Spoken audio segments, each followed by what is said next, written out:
How's it going, everyone? So today we wanted to do something a little bit different. I have a client here who won't be on camera. However, she wants to do a lot of content creation from behind the scenes. So what we did was she read the Triggered Wolf, came up with some questions to ask me. Hello, everyone. Number one, who did you dedicate your book to and why did you dedicate it to them? So I dedicated it to two powerful women. One being my wife, Lee. We've been together for 12 years, and because of different challenges over the years, we have created a very strong power team, I guess, and she deserves all the credit she can get because I wouldn't be who I am today without her support. The other person is my grandmother, who's passed away now, Peter.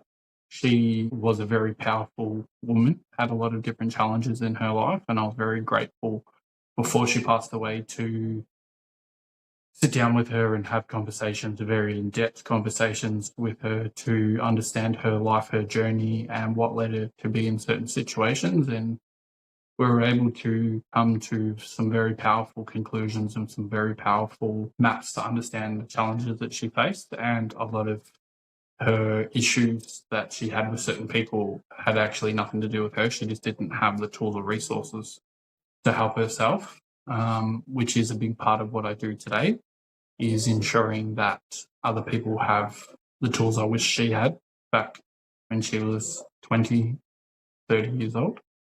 However, that's not a reality, so I'm just focusing here and now and, going forward. Question number two, why do you believe problems aren't surface level? So if we take everything on surface level, we are not looking at the system behind what's going on. So if we go, behaviour is the last thing in someone's thought process or survival instinct, we then understand that there's other decisions or other indicators that power the behaviour, and behaviour is simply a solution to a problem. So if a person is uncertain, that means they want to create certainty, which means they want to create safety in their world or in their map. So it's just understanding that we have to look past those behaviours sometimes, and the greater message or the greater issue is behind the surface. Question three, what strategies do you use to bring yourself back to the present when you feel overwhelmed? I like to remind myself that behavioural flexibility means control, and whomever has the most flexibility wins the situation.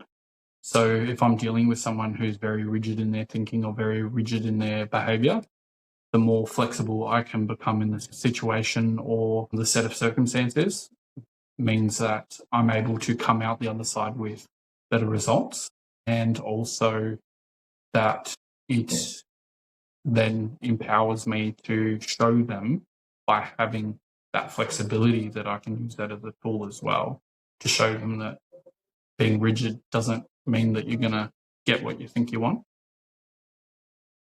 Okay, question four, why does feeling loved, being worthy, and to have a sense of belonging matter? These three different aspects are tied into our survival instincts as humans. The fear of being loved, unloved, not belonging, and not being worthy of other people. We're pack people as humans. We like to be in groups, and it's very important for our survival to feel loved and belong and worthy. However, there are some people and situations that leverage that against us and do a lot of damage. And if we don't know or understand the system behind it, then we can't build the tools or resources that we need to overcome when someone's deliberately pressing one of those fears. Question five, how does naming the filter change everything? Well, it's about ownership. If we know what's causing the issue, we're able to work on it. If we're able to have that awareness, we can improve it. If we avoid it, there's a choice there as well. So if you can name it, own it, and go, what am I prepared to do to overcome or whatever the situation is needed? And who asks the best questions gives the best, you get the best results. So having curiosity in a situation and leaning into it is very powerful. Question 6. What's the difference between the old versus new alpha, and why should people strive to be the new alpha? So the old alpha is all about being the loudest, strongest, obnoxious, toxic male energy, kind of, you would call it. The new alpha, I would say that it's more about doing what's right for yourself and your family or your pack or your people, based on, you don't have to be the person at the front being the loudest, doing the work. Sometimes it's about being at the back of your pack or your people, and understand that there's a bigger picture to be seen. And if we take that instant gratification of being the first person, say, through the door, or first person to rescue or running into a situation, we're not necessarily giving other people or people that we love the opportunity to develop skills, which comes up a lot with rescuing people from situations. So if we can assess and be self-aware, we're able to ask ourselves better questions and also pass on those tools and resources to the people that matter. Question 7. Why does a false self stop us from bettering ourselves? So there's 3 selves. There's our public self, private self, and inner self.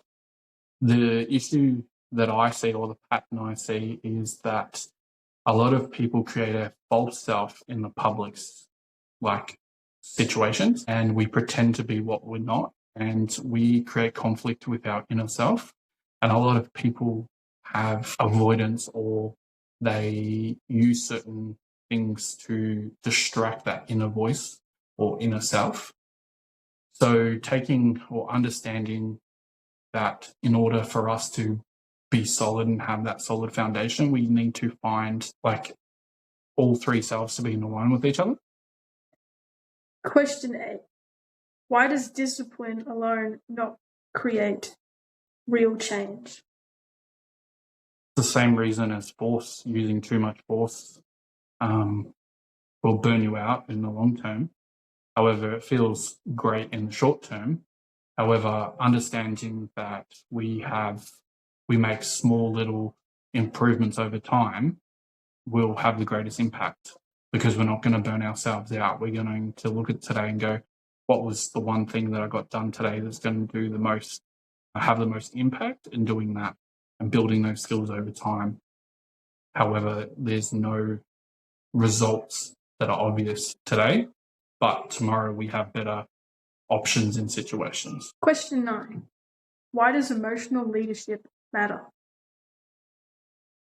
I love this question, because in my experiences, a lot of people think leadership is, or I'm in a position, so you must listen to me. And I'm a massive believer that you need to respect is earned, positions are earned, and that to truly lead people, you have to have a level of self-awareness. You have to have a level of emotional intelligence to understand that yelling and screaming at people isn't going to get stuff done. If you're a micromanager, it's not going to really get anything done. So to manage or lead people, it's about what happens when you're not around.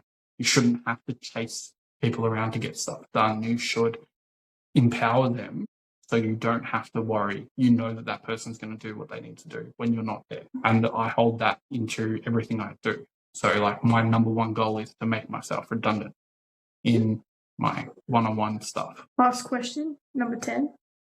How do we rewrite the imprint?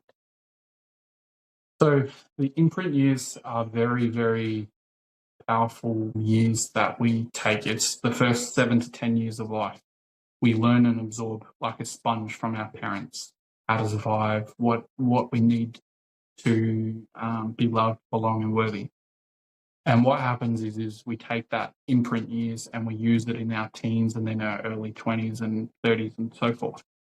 However, understanding that as an adult, you can have the power of change and you take ownership of it, which means that you can go back and do the work that's needed. Say, if you have a abandonment issue from a parent or a loved one, you can then do the work to understand that you are loved, you are belonging, you are worthy. And the real fundamental thing behind it all. You can't love anyone else more than you love yourself. And when I found that and practiced that, I then realized that in order for me to be loved, belong, and be worthy, I have to learn to love myself first and foremost. And having that realization and practice means that I can go forward with whatever I want to do or whatever my loved ones need from me. So thank you, Jazz, for those 10 questions. And I love the fact that you got curious and decided to write those questions. So I'm thanking you for taking the time to sit down with me today. And you would like to say? I love to learn. Thank you for listening and watching.